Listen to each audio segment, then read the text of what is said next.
Welcome to Frequency Matters, the RF Microwave Update series. I'm Pat Hindle, and I'm here with my co-host Eric Heim.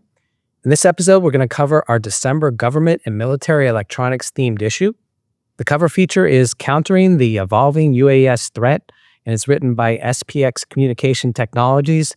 And this company was formed by TCI and Enterprise Control Systems. And Eric and I had talked to them a few months ago and were really impressed with their technology, so I thought it would make a nice piece. Eric, what else did we have for technical features and articles? Well, thanks, Pat. We're closing the year with some interesting tutorial and application articles.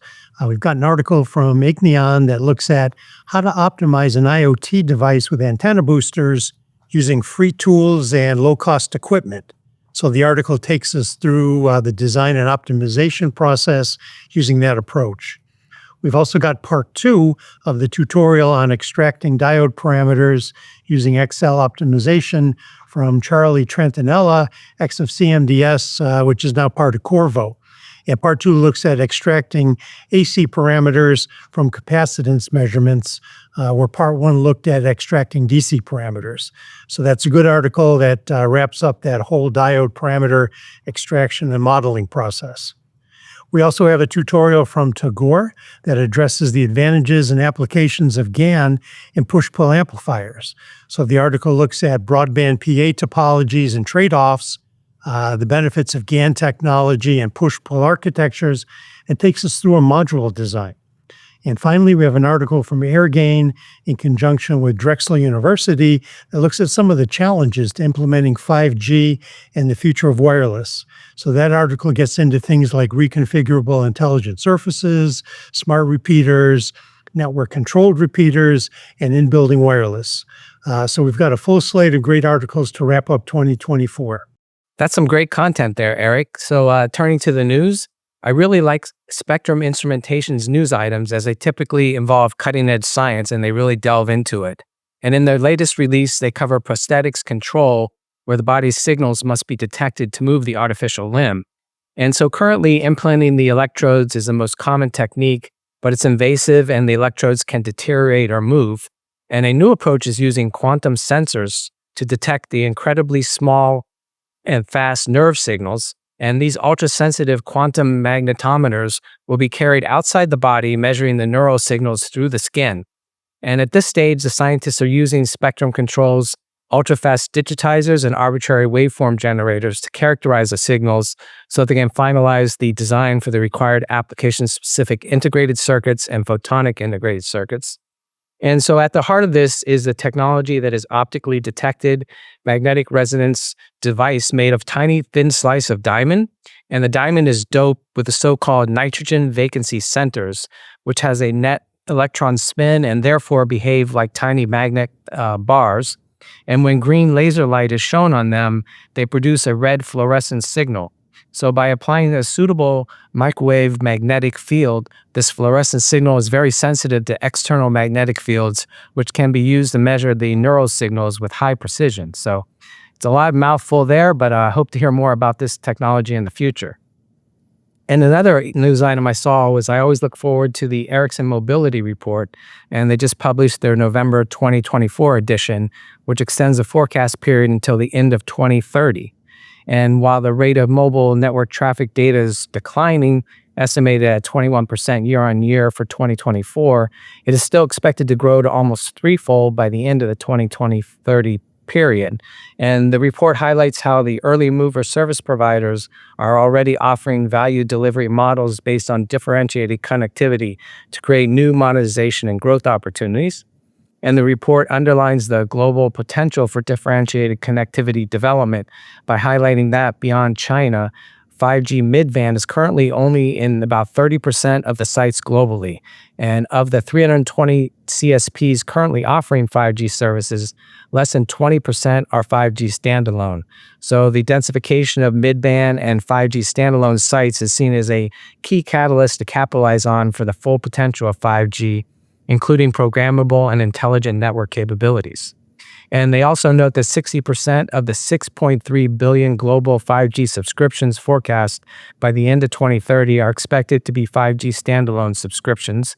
And on global mobile traffic, 5G networks are expected to carry about 80% of the total mobile traffic by the end of 2030. And that's compared to 34% by the end of 2024. Also, fixed wireless access continues to grow in popularity globally as the second largest 5G use case after enhanced mobile broadband. And the report also addresses how AI, including generative AI applications that are already in across smartphones and laptops and watches and fixed wireless products, could impact the uplink and downlink network traffic, driving potential mobile traffic growth beyond current baseline predictions. So those are my two long news items. So Eric, what did you see?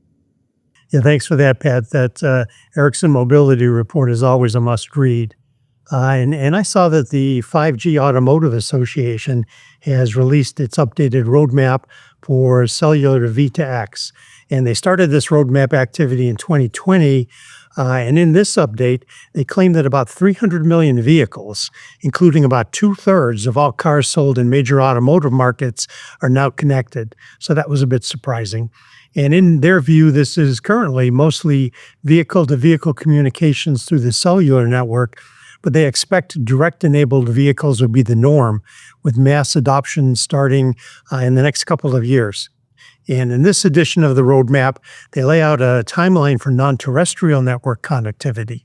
So take a look at that document. There are a lot of things going on in that market. And I found this next announcement pretty interesting. The Next Generation Mobile Network Alliance, NGMN, released their Radio Performance Assessment Framework document, which looks to offer a framework for assessing RAN innovations. So it's intended to be kind of a scorecard to assess benchmarking and measurable value as the industry goes beyond 5G. And the group is tying this into ITU-R, IMT 2020, and 3GPP activities, but it still sounds like an ambitious undertaking. Some more to follow on that, I'm sure. And turning to events, Eric and I are heading to AOC next, as we covered in the last time. AOC International Symposium and Convention takes place in National Harbor, Maryland, December 11th through the 13th. So if you're attending, let us know and we can perhaps meet up. I've seen some pre-show news and some really interesting products that are being released there. So we'll be covering those in the next episode and hope to have some video from there. Eric, what about you for events? Well, as we said in our last episode, our next webinar will be on December the 10th, and that one will be entitled Recent Advances in Broadband RF Amplifiers Beyond Distributed Amplifiers. Marquee Microwave will be presenting, so please sign up for that in the events section of our website. And also to remind everyone, we are starting a new newsletter in 2025 on space and satellite technology, so please sign up for that on our website in the subscription area. And that wraps up this episode. Our sponsor is RFMW. RFMW is a technical distributor of RF and microwave products and now power management products. When you start your next design, consider their multiple product lines. Remember, as a member of the industry, a subscription to Microwave Journal is free, so please visit our site and subscribe today if you aren't already a reader. Also, please like us on YouTube and hit subscribe. Thanks for watching this episode, and please join us next time for another Frequency Matters.